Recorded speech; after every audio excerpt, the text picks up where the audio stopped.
Well, whoever you are, wherever you are, whatever you're doing, whoever you're doing it to, big people, short people, little people that just want to get it on, I don't care as long as you're doing it with the tortoise, to the tortoise, or upon the tortoise, because good golly, this thing is right for me.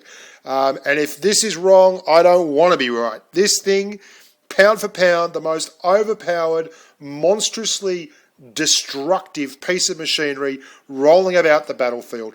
That's right. But before we go too far into the tortoise, let's do a little bit of housekeeping. I've been a little bit remiss in posting of late, simply because the 8.4.1 update from Apple absolutely blew apart Show.tv, instigating a whole series of frozen video while the sound unsynced, and it was just terrifyingly bad.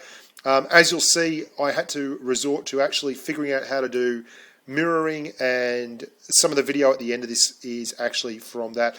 Now, this thing poops mastery games, and that's why you'll see a lot of mastery games in here, but I've probably had 30 or 40 mastery games in this tank, gold masteries. It's a machine of justice, death, destruction, and Christmas pudding. Now, the channel's going great guns. We're nearly at 3K subscribers, which is amazing. I still remember it ticking along towards the 100 mark and being super excited by that. So thanks very much, you beautiful people. The Facebook channel is doing very well, about 220 likes, and we've got a whole heap of humans following on Twitter, at Bushka on Blitz on Twitter, and facebook.com/Bushka on Blitz is the other one. As always, I'm humbled and absolutely amazed at some of you who do physically manifest the joy by donating on fan funding or PayPal. You can see the links there on the page. It's absolutely incredible. It blows my mind that people do appreciate what we're doing here. And you guys are the channel, and you're the reason it works. And I want to thank you all so much for the continued discussion and everything that happens here, and the buzz, the activity. It's just a beautiful thing. I love the stink of it. Here we go, though, the tortoise. Now, what is the tortoise all about? Well, the tortoise is basically a massive, overpowered, damage per minute machine on a very wide base. And if you're looking for DPM, this tank right here, right now, has the highest damage per minute of any machine in the game. You may be able to do a touch more with the Hesh, although I don't believe so, of the Death Star. But this thing will take an AP round and pump it out to the tune of 3,380 damage per minute. When you put a 10% gun rammer on top of that, it ends up being somewhere around the 3,700 mark.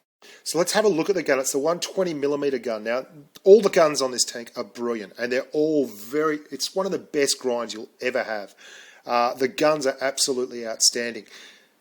8.5 rounds a minute all but. 400 alpha. 0.31 dispersion, and 1.7 seconds of aim time. The Leo 1 has 0.30 dispersion and 2 seconds flat aim time, and that is like driving with a laser beam. This thing has a 1.7 second aim time. It's absolutely incredible. It is the supercharged version of the FV215B heavy tanks gun. It has a lot more rounds per minute. And the end result is, even though you don't fire Hesh with this tank like you do with the FV215B, you get APCR, which allows you to throw out 326 penetration on the top. And you'll use a lot of that APCR because the penetration values of the standard AP rounds at 259, they're okay, but they're not spectacular for a TD anyway. I can't go past, though, the DPM. If you drop adrenaline while running a gun rammer, which everyone will be doing on this gun, you will do 4,617 damage per minute. Now, you'll in fact do a little bit more than that. I believe with the ventilation will give you a 2% increase on your reload time. It boggles the mind, and it's one of the things about this tank, and you'll see it in the gameplay. It can roll into situations that no other tank can move forward into, and it can simply bully its way through. It came into a very funny situation today where I was platooning with Talaric, and as he said at the time, a whole heap of tanks turned up on a flank with only me in front of them. The rest of the team were on the other side of the map. And as he said at the time, they at first thought, we've got him exactly where we want him. And by the end of it, they thought, he's got us exactly where he wants us. Because I was just side-scraping off a little building and dropped adrenaline, and absolutely disintegrated an enemy advance. They only had IS-8s, they're heavies, and they could not for a moment keep up with the DPM that this thing pumps out. And you'll see all through the gameplay, there's little examples of just pushing up into situations and burst firing through and making them back off. In fact, it's to the point where I would much rather play this in a tier 10 game than I would the Death Star. I'd much rather play this in a tier 10 game than most tanks, including the E3, etc., because there is just nothing that can hold a candle to the DPM the Tortoise can pump out. Now, it's got 22 degrees of traverse, and that may not seem like a lot, but it's got 20 degrees of traverse on its weapon. So what that means is even though it's slowly turning around in a circle, the gun is well ahead of the traverse. So unlike most non-turreted tank destroyers, it can actually get round and hit things on flanks as they go past, which can be quite disconcerting. And be careful if you're trying to circle to death one of these things. Always allow for that extra bit of angle that the really wide traverse in the gun is going to give you. Its armour is trollish. It does not look like that much in Armour Inspector, but we're going to have a look at that in a sec, and you will realise that the armour is actually very, very trollish.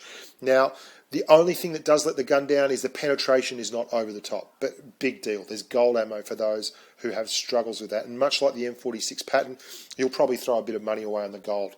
But if you want to penetrate, and there'll be situations where you blow adrenaline and you'll want to penetrate, you'll have to spend the cash. And there's no other way around that. But for God's sakes, that's your letdown on this tank. There's slightly low penetration numbers to go with your laser beam gun and your 1.7 second aim time and your 3,400 damage per minute. I mean, come on, kids. This thing is the real deal. If you've been looking for a tank to play a lot, then this is the tank that you've been looking for. Now, speaking of that trollish armour, let's have a look at it. You can see here, now this is with the M103's 120mm tier 10 gun. It's very deceptive. There's lots of green, but if you get used to angling the tank, constantly turning left and right and shaking and wiggling your ass around, you can change the angles from red to green and back again. And what that does is it's not reliable, but it will give you just enough bounces. And when you're in a DPM race, all you want is 1 or 2 bounces and you can win. And with this thing, if you get a bounce, you are absolutely slaughtering them. Unless they've got you on a reload, which is incredibly unlikely. I mean, this is 8.5 rounds per minute. That's like a T54 or it's faster than an E50. I mean, its rounds per minute is absolutely off the charts. And you won't find anything out there that can bring that combination of alpha and that kind of DPM to the fore. The Object 268 is about 600 damage per minute less than this tank at tier 9. It's crazy. It literally is. And it's got 1,800 hit points.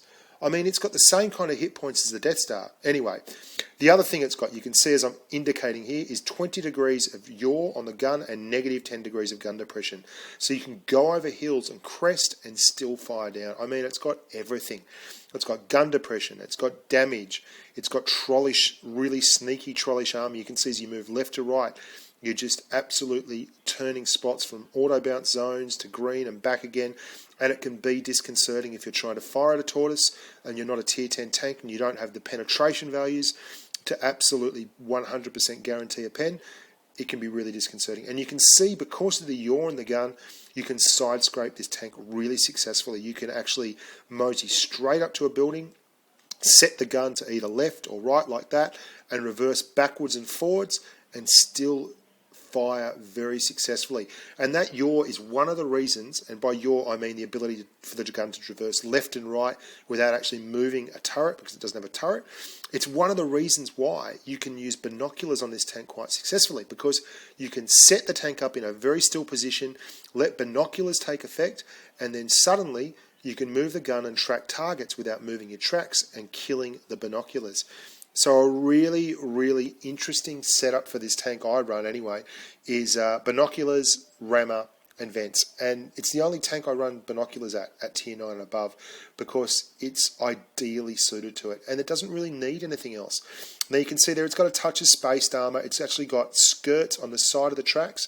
So you can see those skirts there, that's a spaced armour.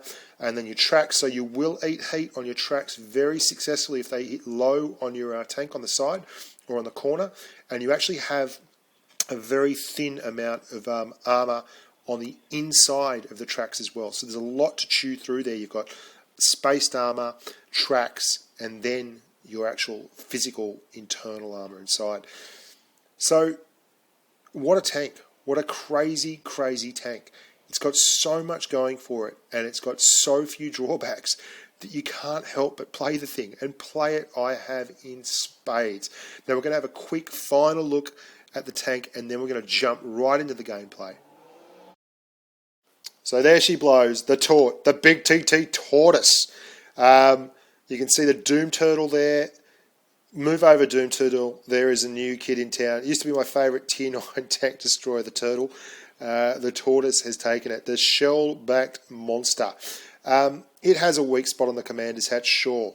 But look, wiggle this thing's ass and you'll get bounces you don't deserve. You've got a little bit of spaced armour on the front there. You can see that.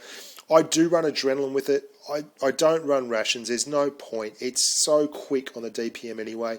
You're far better off running 2 repair kits and giving yourself the opportunity to actually get out when mediums try and circle of death you.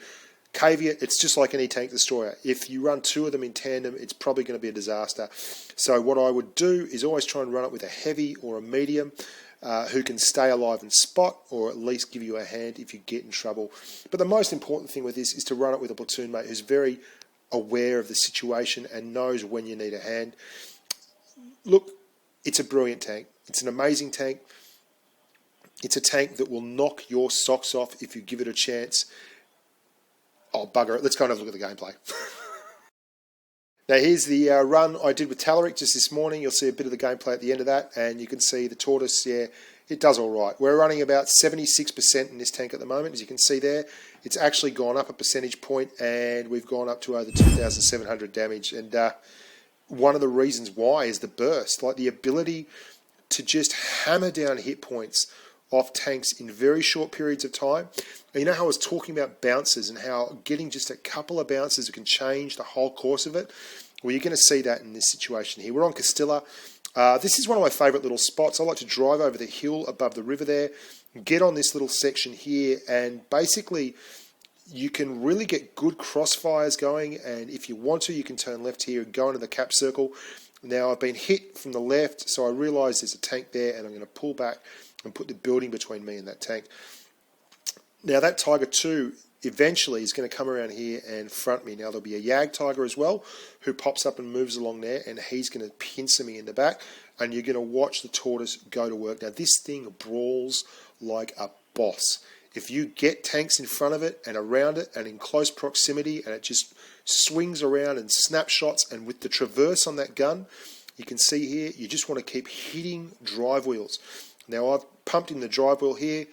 I would be able to pump him again in the drive wheel, but he's obviously repaired that one. And you'll note here, I'm going to set him on fire. The Yag's going to come up from behind me. I've got 2 tanks on me here, and you can see, even though I'm stuck behind the Yag, easily can get that gun around into the front of the Tiger. And I'm just trying to jiggle and wiggle and donk a couple of shots in the Yag. Even without running adrenaline here, we have just pumped out damage, non-stop damage. We're just trying to move the tank a little bit left and right, giving him trouble, giving him strife. Look at the thing go. It was born to brawl.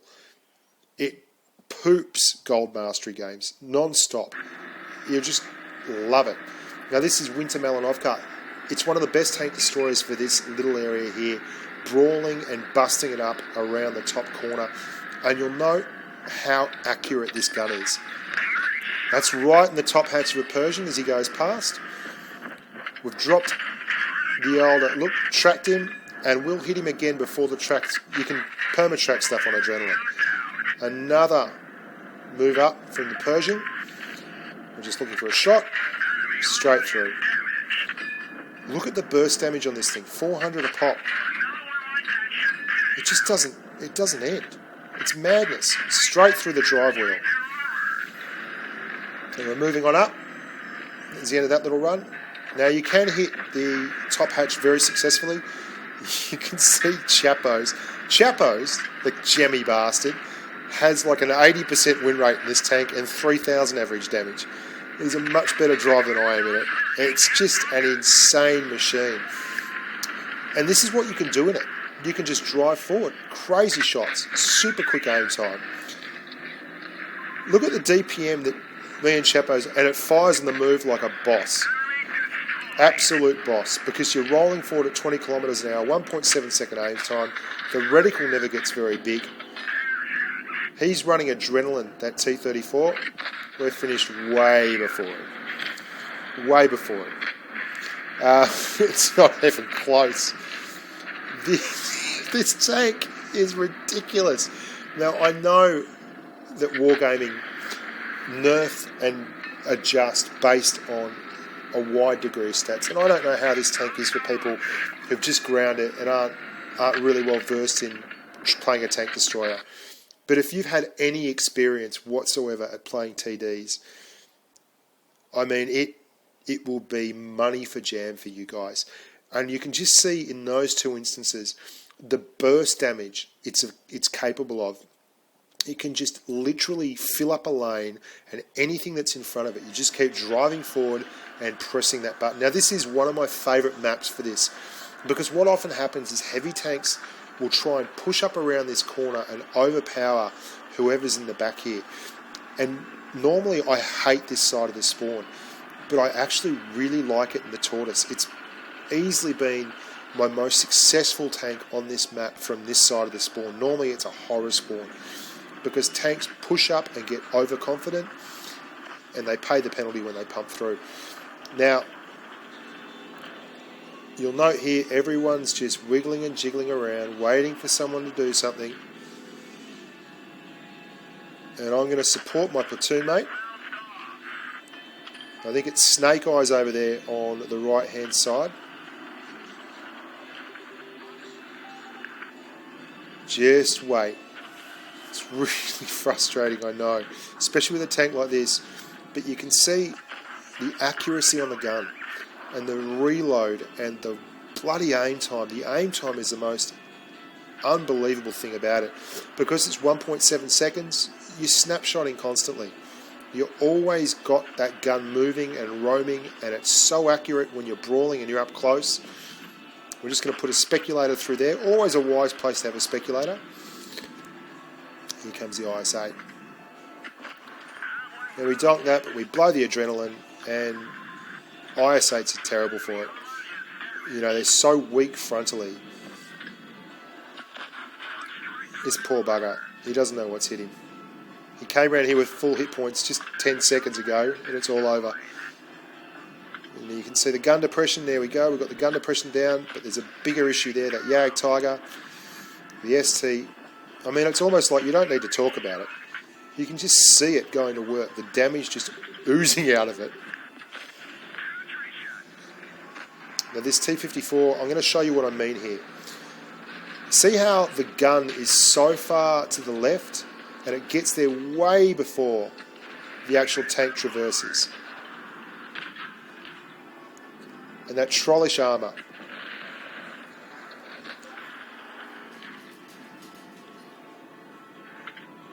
Now we bounce one off the hatch here.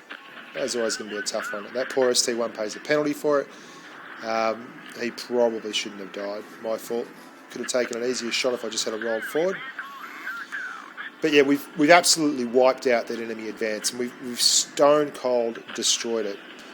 It's just a sad thing that we lost a lot of the games because of the way the screen recorder went. Because honestly, there's a lot of 6,000 damage games missing from here, and there's a lot of big games. There was one on the stream that was a very good pools medal, where you can see the snap firing ability of the tank on Middleburg. But look, we've only got what we've got to work with, and the games are fine. Look, they illustrate it very, very well. You can't really spick it. You can see how much you will actually fire on the move with this tank. And I've always liked doing that in the E3, but this tank is so good at it. Just driving around corners and hitting them while you're still traversing. It's such a stable gun platform. I'm not sure if that was lag or what, but that was a very average shot. And you'll see our good platoon mate here, Snake Eyes, pick up the win. Oh, it's Tallery. Sorry, Tal. Sorry, Snake. Elbows humming away in the background, having a slurp of the tea. Another mastery medal, only 4K, and because it's a new tank, that's going to happen. The same thing happened with the FE4202 videos. But the difference here is you know that the average damage is massive. You know that your rate of fire and your DPM is enormous, and I can't imagine this tank isn't going to be nerfed. I just can't see how... Look, I don't think it's just me. That's what I'm saying.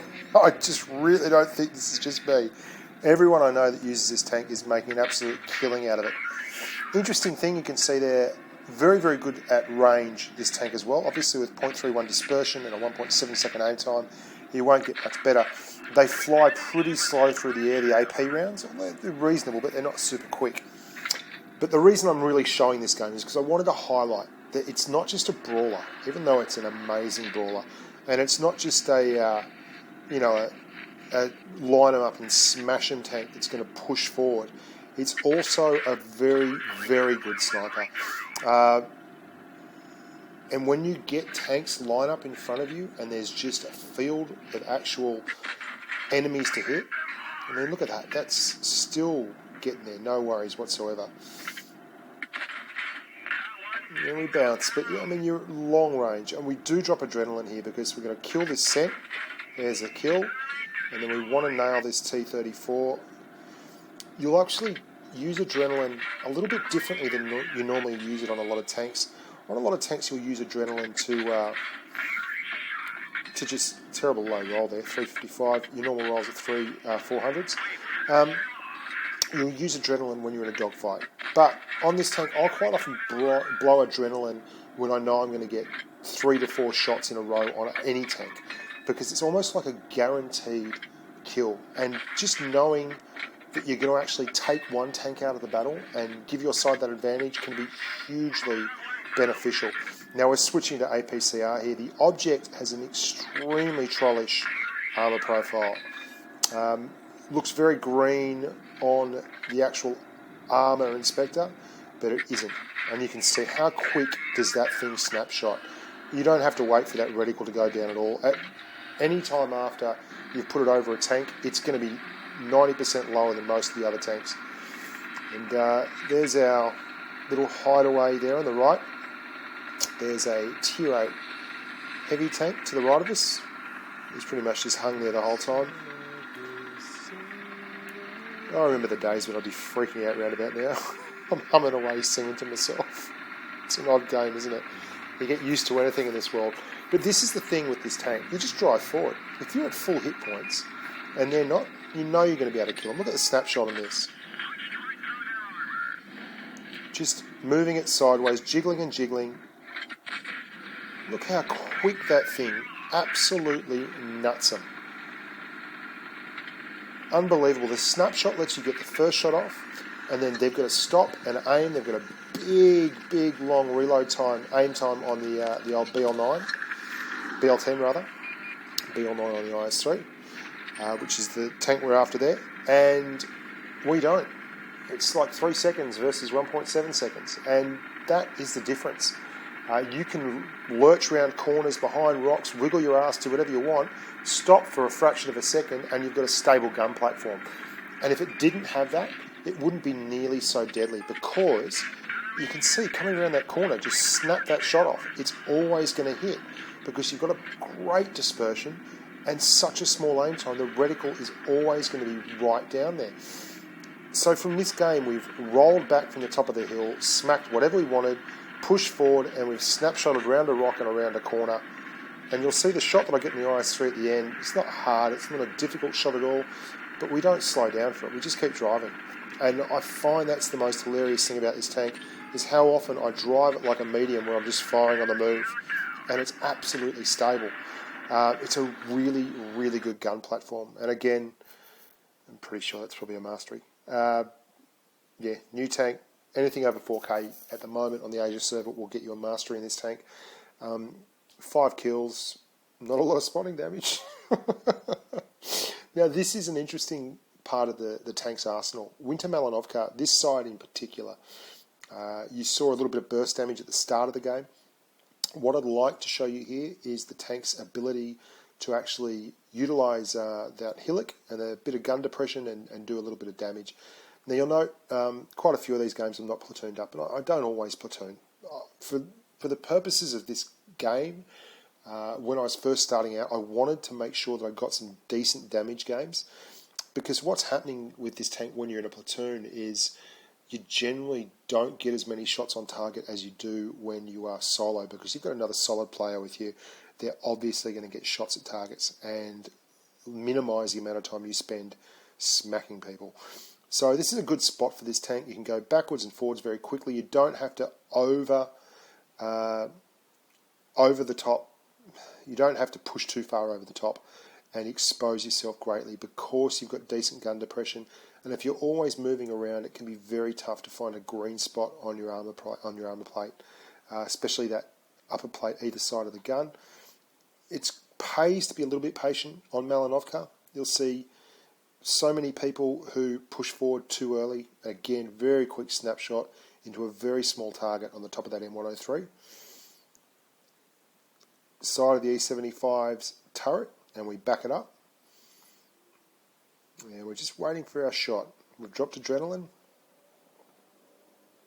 Again, very small target, no worries, very quick flying when you're that close. And just look at the way this thing pumps. And this is where you can just go, you know what, I'm just going to push down. Just going to push down and have a crack. And that's why this tank is so deadly, because if you're a bully with it, if you just play really aggressively, and we're going to have to swap back to AP, and you'll find you do that a lot with this tank.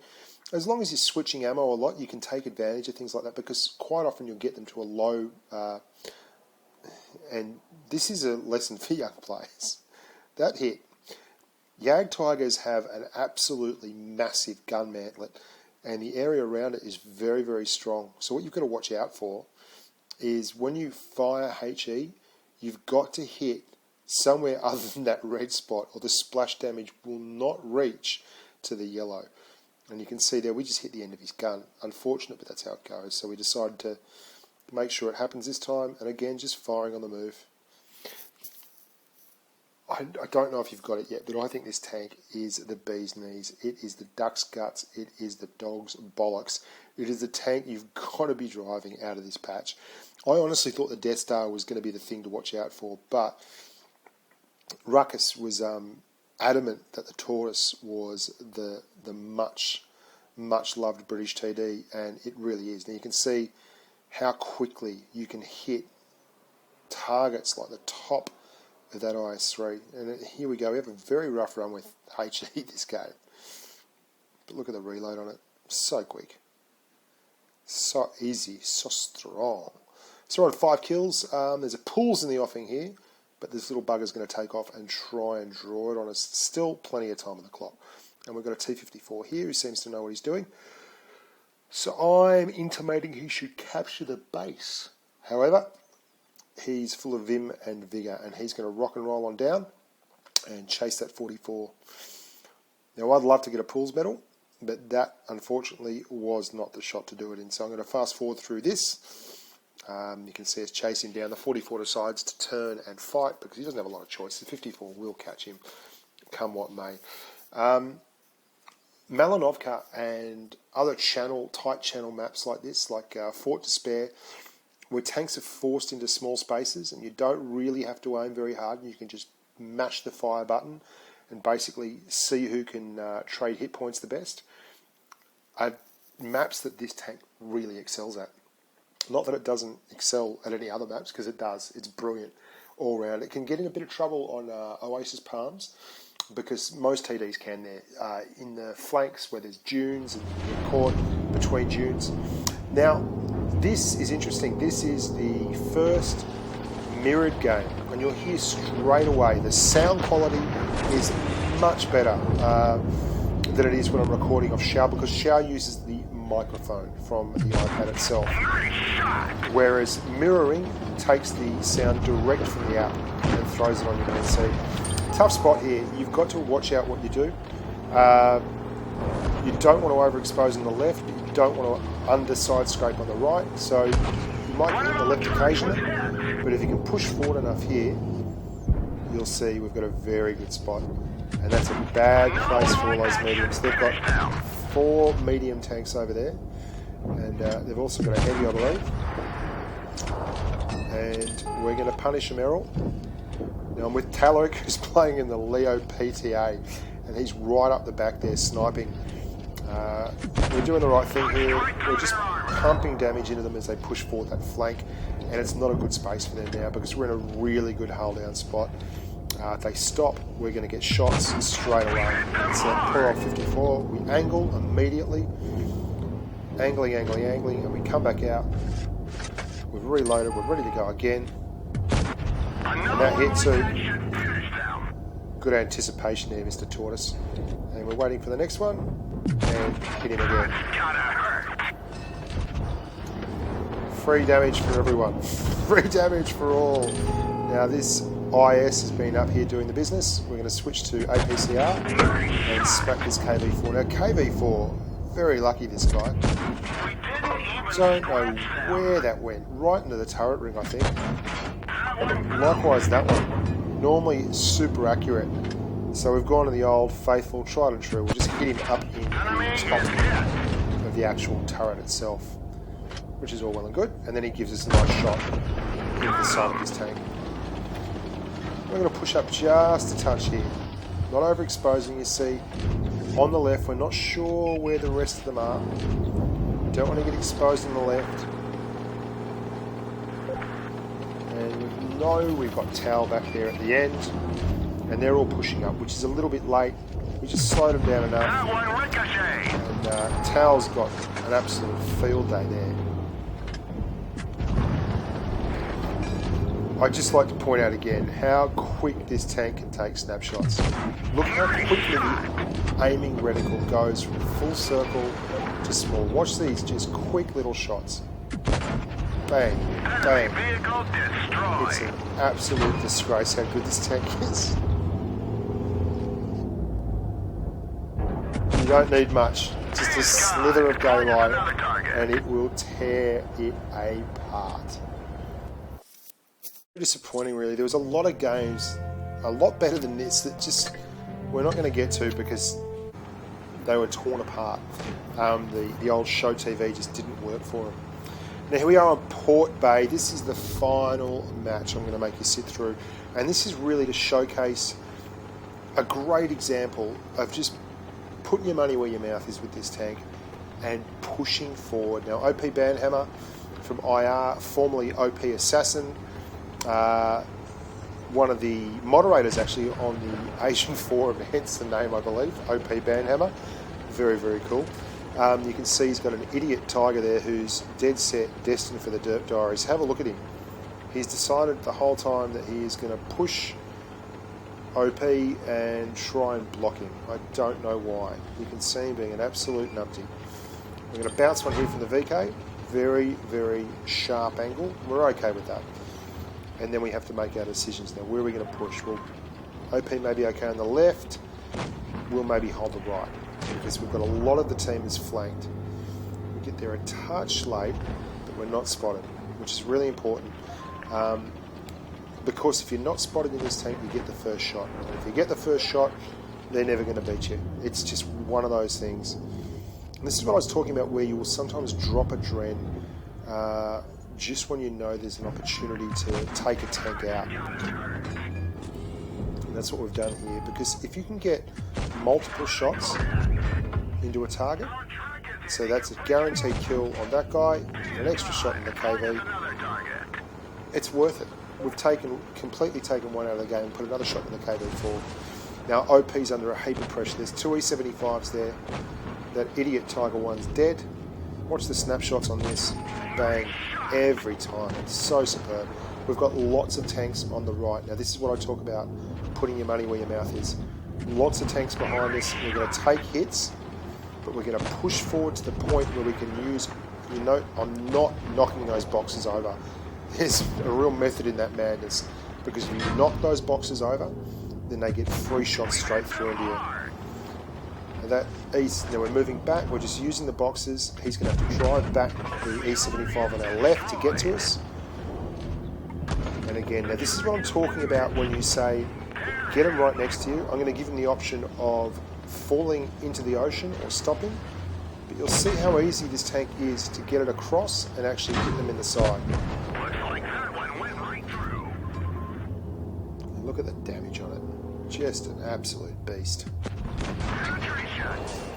Now we get hit in the ammo rack here in a second, which is really bad news after just using our last repair kit. So we basically have to just edge one out in this Tiger 1, constantly turning, making sure that he's got those bad angles to shoot at, because he's only got that tier 7 gun. However, it has got very nice pen for a tier 7 heavy, and very, very accurate. But again, angle your tank. This is much like playing any other tank. You really pays to angle this tank and let it wiggle backwards and forwards. We've just got that IS-8 left to finish off, and we're done and dusted. So I hope that's been useful for you guys, and I hope it's given you a little bit of an insight into the play style of this tank.